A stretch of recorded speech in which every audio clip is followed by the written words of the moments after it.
गोरगरिबांच्या हक्काच्या रेशनच्या धान्यावर डल्ला मारून काळ्या बाजारात विक्री करणाऱ्या टोळीचा बार्शी तालुका पोलिसांनी पर्दाफाश केला आहे। महसूल आणि पुरवठा विभागाच्या संयुक्त कारवाईत तब्बल 19,300 किलो रेशनचे धान्य जप्त करण्यात आले आहे।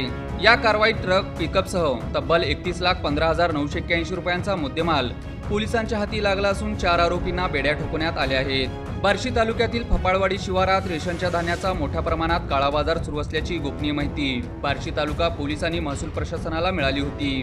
गावातील रेल्वे स्टेशन समोरील अरणगाव रस्त्यालगत मांगडे यांच्या शेतातील पत्रा शेडमध्ये शासनाच्या रेशनचा मोठा साठा करून तो वाहनांमधून बाहेर पाठवण्याची तयारी सुरू असल्याची माहिती मिळताच पोलिसांनी सापळा रचला।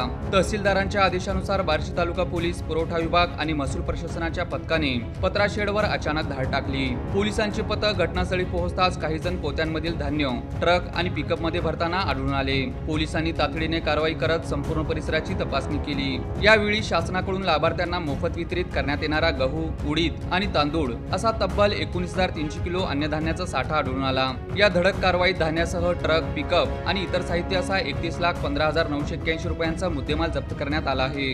या प्रकरणी पुरवठा निरीक्षक ज्ञानेश कुंटलवाड यांच्या फिर्यादीवरून जीवनावश्यक वस्तू अधिनियमन आणि भारतीय न्याय संहितेअंतर्गत बार्शी तालुका पोलीस ठाण्यात गुन्हा दाखल करण्यात आला आहे।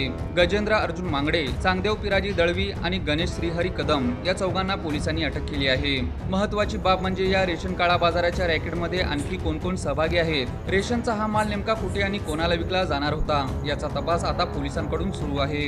या कारवाईमुळे बार्शी तालुक्यात रेशनच्या काळा बाजार करणाऱ्यांचे धाबे दणाणले आहेत। पोलीस अधीक्षक अतुल कुलकर्णी, अप्पर पोलीस अधीक्षक विजय कबाडे, उपविभागीय पोलीस अधिकारी सुहास जगताप आणि तहसीलदार FR शेख यांच्या मार्गदर्शनाखाली ही कारवाई करण्यात आली।